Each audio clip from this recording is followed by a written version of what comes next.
rekomendasi warung bakso di Daik Lingga.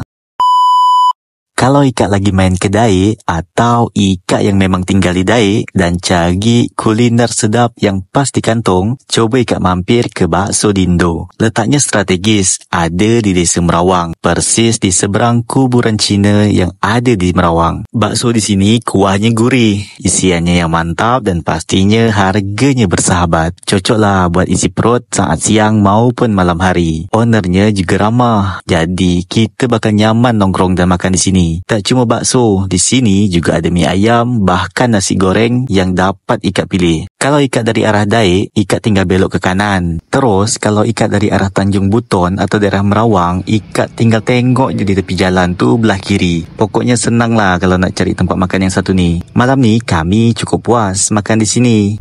Tunggu ya, nanti kami bakal spill menu lengkap dan rekomendasi favorit lainnya.